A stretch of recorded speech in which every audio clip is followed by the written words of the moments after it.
Jason Unruhe, political commentator and analyst, who joins us to have his take on what is occurring here. So we're looking at the statements being made here at this emergency session, but the way that the UK has blasted Assad, basically just without a formal investigation producing any results, is what the media is also in a way depicting the situation to be.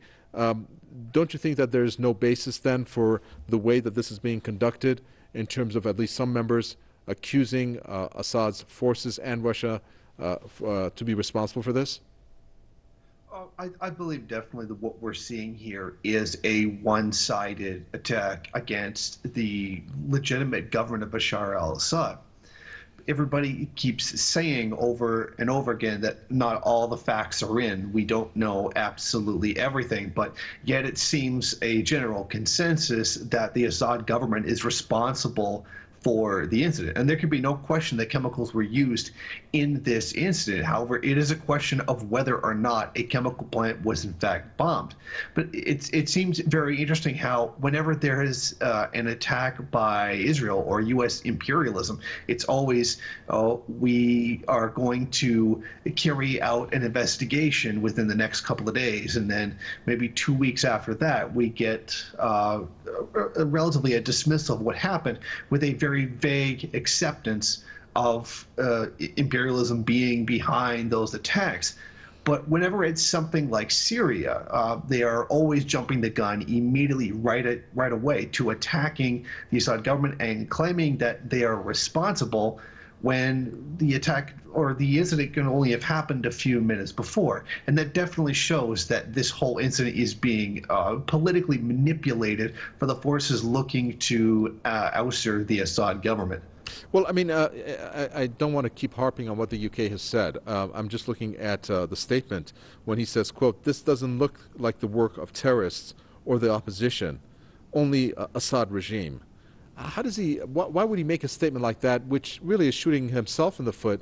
The way he makes it sound is without providing any proof, again, accusing Assad for what has happened. Oh, I mean, definitely he is completely jumping to conclusions and making this politically motivated. But in fact, the Assad government would have no benefit from this. Like, this doesn't help their case in any way, shape, or form, because they've already taken a great deal of victories recently, taken back a lot of territory from the terrorist forces. To just mindlessly use this kind of attack on civilians makes absolutely no sense. This has no rationale as coming from the Assad government. However, if this is, as people who are a bit more independent in their thinking believe, that this is the result of the government bombing a chemical weapon facility, which these terrorists are known to have, are known to manufacture, and are known to give to other forces in other countries. This seems a much more rational explanation. The view being given, particularly by the UK in these statements, is that the Assad government is just being mindlessly evil for no reason. And, such is the thinking of imperialist forces. This doesn't stand to really benefit the Assad government anyway. However, it does seem to benefit those who would seek to attack the government. Looking at the timing of this incident, a couple major announcements have been made. One is by the UN Special Envoy to Syria, Staffan de Mistura, who said that any time there appears to be some major breakthrough or the possibility of a major breakthrough, politically speaking, not on the obviously on the ground militarily, then something major happens that might derail the momentum going forward. Do you think that there was an intention to do that? Well, there's no question that there's a pattern of these incidences taking place at very crucial moments from a geopolitical standpoint. The huge chemical attack that took place in the Syrian... Jason Unruhe is our political commentator and analyst for this segment. Jason Unruhe, one of the things pointed out by some of the members there is the fact that the UN again seems divided on this issue. And of course, Russia has come out and has said that the proposed draft resolution that the United States, France, and Britain has presented is totally unacceptable at this point anyways, and that Moscow has said that it is based on fake information. How biased do you think Britain, France, and the United States are in the way that they have approached Syria as a whole? Oh, it's definitely very biased. These countries and their corresponding media have jumped completely on the anti-Assad bandwagon completely as soon as any information came out right away, before there was even enough to make a full determination of what happened. The political motivation behind this is very clear. There has been really no attempt to try to discern what has been going on. They have snapped and quickly gone right to attacking the Assad government without really much question or investigation whatsoever. Looking also at how this has unfolded regarding obviously the depth of the problem, there's chemical weapons that are obviously being used.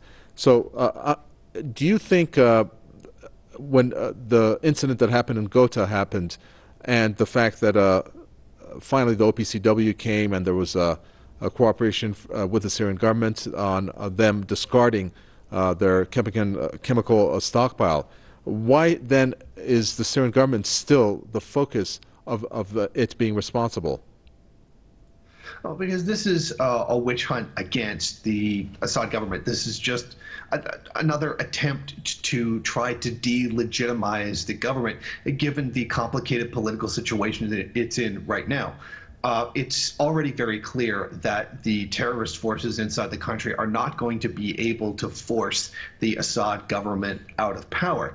It now requires their backers, the United States, the UK, and other such imperialist actors, as to come up with some kind of justification to really justify a very large, boots on the ground in a very real way, not the very limited way that's happened so far, to try to divide the country as much as possible. Like the U.S.-led coalition, it's currently trying to retake Raqqa and impose safe zones to try to partition Syria. The actual military conflict backed by the terrorist forces are failing. Thus, they're proceeding to a new tactic in order to try to delegitimize the legitimate government of Assad. When we take a look at the timing of this, which I mentioned what the UN envoy to Syria, Staffan de Mistura, said, there's also a camp which believes that perhaps, given the timing of this, perhaps there's a move again for there to be military action in Syria from basically the Western powers, in particular looking at obviously the U.S., UK, and France. Do you think with the new U.S. administration, perhaps, that this is setting or laying the groundwork for military action? It could very well be the case. It's hard to know 100% given the very strange way that Donald Trump, the current U.S. president, tends to act. He is very impulsive and doesn't do much in the way of planning, and thus becomes very reliant upon his advisors or people within the military who know these actions much better than he does. But this would be, if one was looking for a justification in order to order a straight ground invasion of Syria by the U.S. government, this would seem like the perfect justification for doing so.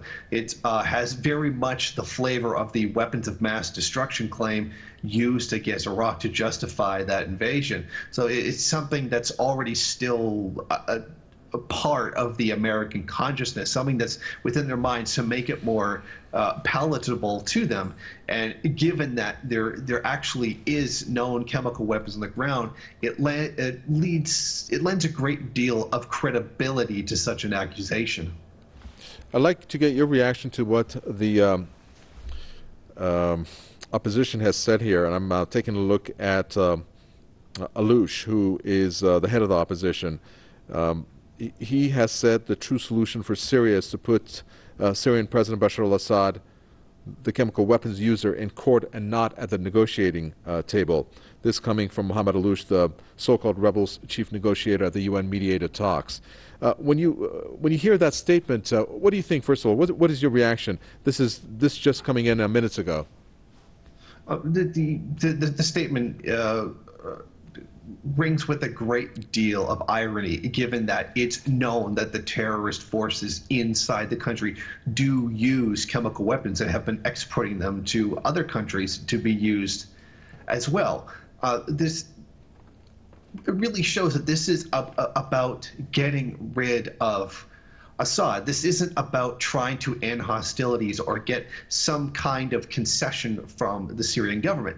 The whole point of their so-called rebellion was supposed wrongs that were being committed by the government, and yet with a potential to possibly have some kind of peaceful discussion over it, they seem very rejecting of that, which almost makes it seem that that was never the intention by these forces to begin with, but perhaps this was all about overthrowing the Assad government to begin with, is particularly, but overwhelmingly so ironic, given the fact that they are completely backed by forces who have used chemical weapons and manufactured them in the past. And also the fact that some of these so-called rebels turned terrorists, or terrorists to begin with, have also been cited officially to be responsible for some of the civilian deaths. Of course, depending on what media you read or what publication you read, it weighs in more either on the Syrian government forces to be responsible for the killing or these terrorists. When you have these types of conflicting reports, it's very hard to distinguish what the true intent here is of an international community in the form that we're seeing by the name of the UN. How do you think the UN has acted when it comes to Syria? Well, the UN knows where they are and where they receive their funding from. They receive a great deal of it from the United States. In my opinion, much of the UN was created to forward U.S. interests. Now, with such a divided UN Security Council, essentially it does have to satisfy all sides in this conflict, and that means giving adequate airtime to all the sides in the debate. But it has seemed that they are unwilling to call people out when they are blatantly lying. For example, the representative from the UK said that it has only been the Syrian government that has used chemical weapons. That statement is absolutely false. The terrorist forces, the rebels within the country have, as you said, have acknowledged the fact that they have used them. Yet, even when they themselves admit their own actions, this particular representative just completely looks the other way. And it seems that you wonder if the UN is supposed to be a referee during this kind of debate, or they're really remaining silent deliberately on certain issues. It's hard to tell. They certainly are trying to forward the elimination of the Assad government, yet at the same time their behavior is meant to give a very official and impartial gloss to the entire proceeding. And looking at where to go forward from here, it's hard to actually look at the way that the U.S. in particular is going to act. We know that President Trump at this point has not really got himself heavily involved with what types of actions he's going to partake in when it comes to Syria. But with this attack to have taken place, perhaps going to speed up maybe his campaign pledge that he would team up with Russia, which it seems like they may have regarding the actions they may take on Raqqa to try to eliminate these terrorists. Do you think this is going to speed up U.S.'s involvement in Syria in terms of cooperation with Russia? I think that's a very real possibility. It really depends on what the U.S. really intends to do. The U.S. and Russia are on very opposite sides of this entire conflict, yet makes the overtures towards cooperation, towards defeating supposedly a common enemy.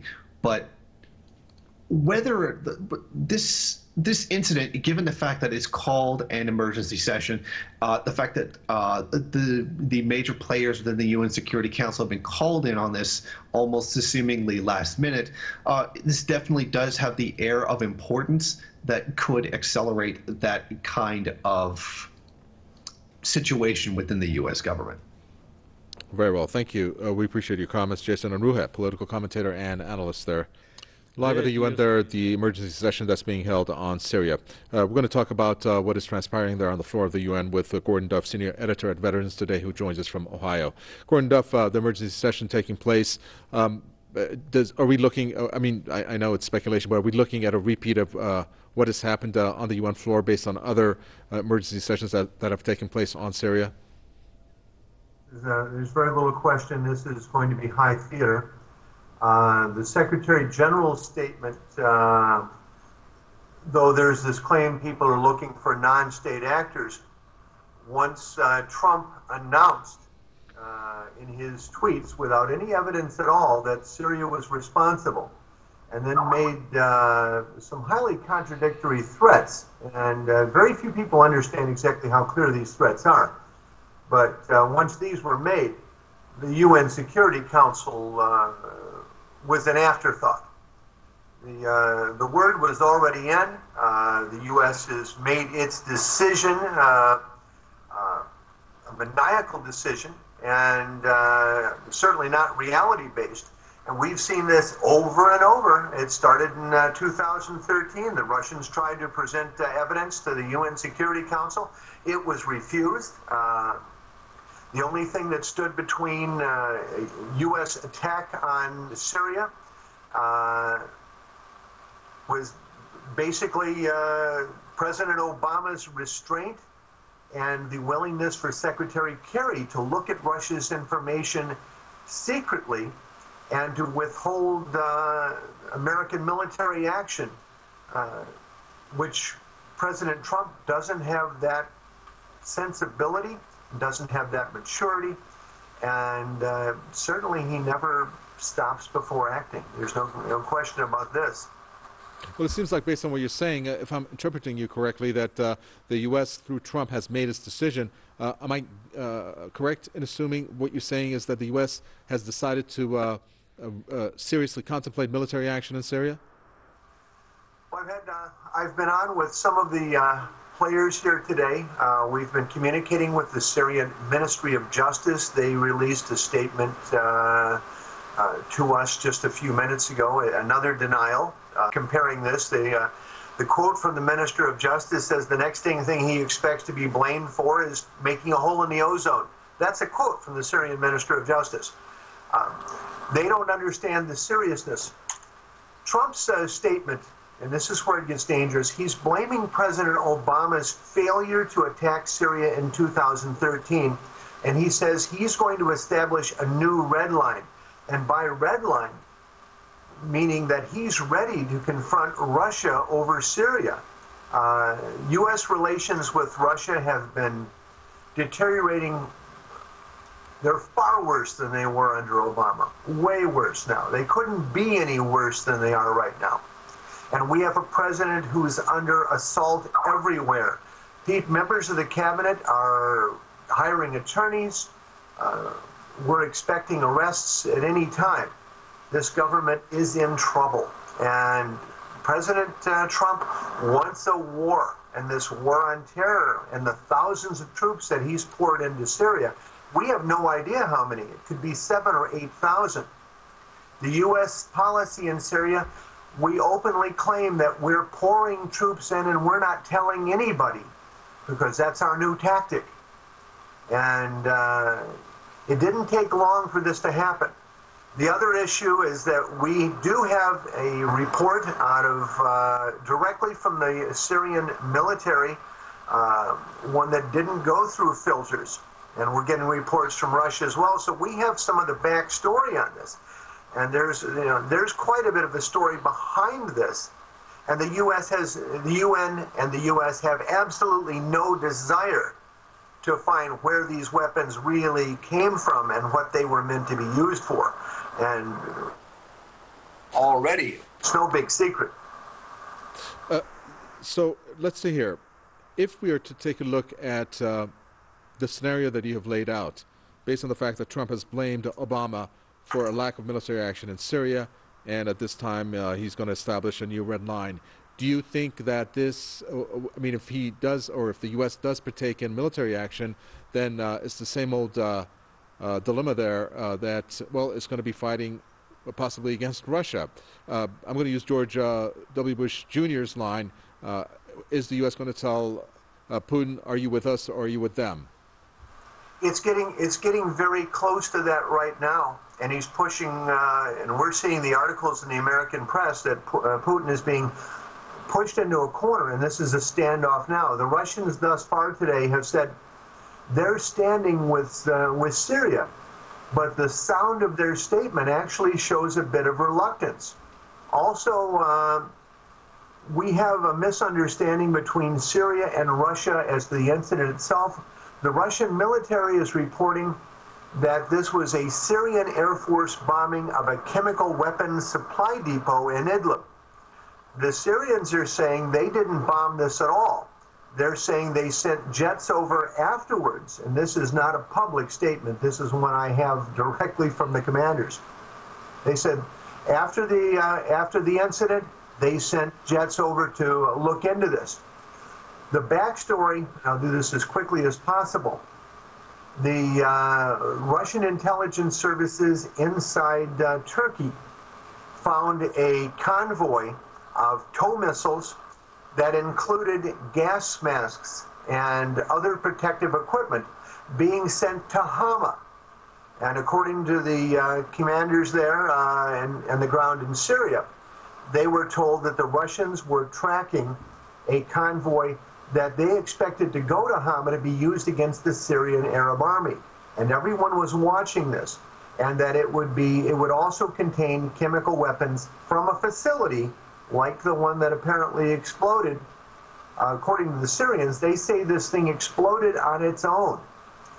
But that these weapons were ready to be deployed along with American tow missiles out of Turkey, and with protective equipment being deployed to forces that were primarily al-Sham, al-Nusra, to be used to reverse the recent gains the Syrian army has had. You know, over 2,000 al-Nusra fighters were killed in Hama a few days ago. That's why they were deciding to deploy chemical weapons against the Syrian army. Al-Nusra, after their gains and their attempt to move on the city of Hama, are in total rout. These chemical weapons were meant to turn that around. And it's about time Russia and Syria began speaking openly about what they know, because all of this makes sense. This is the situation on the ground. This is why the weapons were being used. The complicity. Certainly Turkey knew of this attack, and this convoy of protective equipment that was heading in along with advanced U.S. arms to be used against the Syrian army. This needs to be spoken of clearly, and this is the kind of information the UN needs to see instead of the talk that we're getting, and it's empty talk. Thank you for that. From Ohio, Gordon Duff, senior editor at Veterans Today, talking to us there.